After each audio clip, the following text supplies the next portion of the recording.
Good morning. Happy Saturday. So there's supposed to be some marches today. I don't know. I might go to the Laguna Beach one. I might go there. I might. I don't know. It depends. I might go. I think Erlo Fari Hutchison has his show starting in about 10 minutes. His Saturday morning show that he does on KPFK. I think that's happening. But I was just watching back the video I did on Drowning Man because I was so inspired by Rick Beato the other day that he covered that song, which was so weird to me because it's such an obscure U2 song. It's a really obscure U2 song. And my mom was here when I was watching that particular analysis of Drowning Man. She was here, and my mom she was a music major in college. She met my dad in college, and they were both music majors. He's an organist. She's a soprano. So they've studied the theory. My mom has like perfect German despite not knowing how to actually speak German. Her pronunciation is absolutely perfect. And my instructor at Saddleback College, who was German and does speak German, I don't know if she's still alive, but this was a long time ago. She literally told my mom, "Oh my gosh, your pronunciation is perfect." So anyway, mom was here while I'm listening to this thing, and we're talking about like, okay, so U2 really, they didn't know how to play their instruments. They just formed a band in high school, basically. They just formed this band in high school by putting up a notice on a pin board at the local high school. And War came out in 83. They started in like 79. So they're not that far into their career at this point. I'm assuming, though, that they had enough money to actually get some instruction, but I don't know how much instruction that they would have had at this point. These people literally just picked up the instruments and went with it and tried to learn by ear. And as far as I know, they just were self-taught, right? So we're talking about the complicated timing of this song. And my mom told me, she said, well, you know, that type of timing actually was kind of popular back then. I don't know, because I was a little kid. I was a little kid when this was going on. She said, at the time, it was actually kind of popular back then.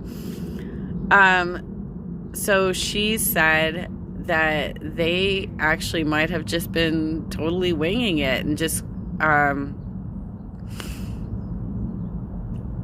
doing what they felt made sense. They just fucking did it. Like it did. They didn't have the musical training. They didn't have the musical theory. They didn't have any of this shit. She's asserting that it's possible that they just naturally felt it and did it.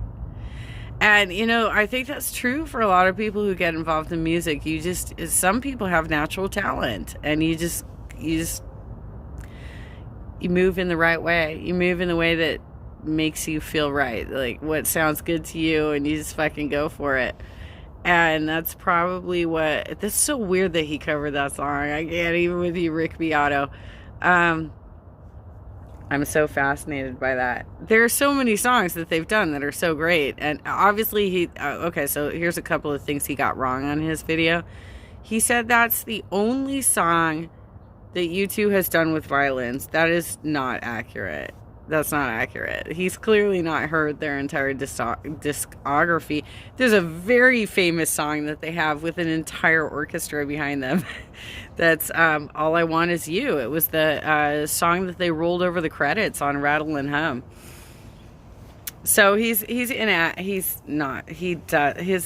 why he's like, it sounds like a hymn, but he didn't realize they were like a religiously influenced band and stuff. His knowledge is awesome. His knowledge is superior, but he doesn't have that detailed knowledge of U2. Um, anyway, yeah, that's wild.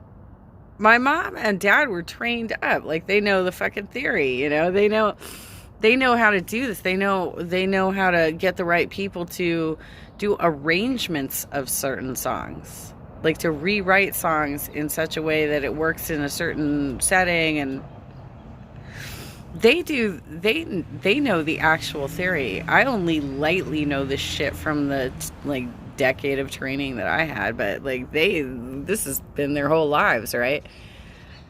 U2, on the other hand, they've now have 4 decades of performing as a band, and I would assume at this point that they actually have had some actual musical instruction. But in those early years, they were like they were like a local band just doing small clubs and shit, and they kept getting bigger and bigger. But I don't know, they were working with talented people who actually had probably musical training and stuff, but they just had really good gut instincts. They had really good gut instincts, and they felt the rhythm, and they went with it, and they had a great intonation, and they just did their thing. I was also telling my mom, I'm like, Mom, back in the 80s when I used to pop in my U2 tapes in the car, and you'd get all mad, and you'd be like, he sounds like a dying cow. That's what she told me, because she liked more like, your standard sort of pop music. She really was into like Mac Davis and the Carpenters and Captain and Tennille and stuff like that. And I'm like listening to U2, right? I told her, I said, reflecting back on this, you have to acknowledge Bono is one of the greatest rock voices of all time. He's right up there with Sting. He really is. He's right up there with Sting. He's one of the greatest rock voices of all time.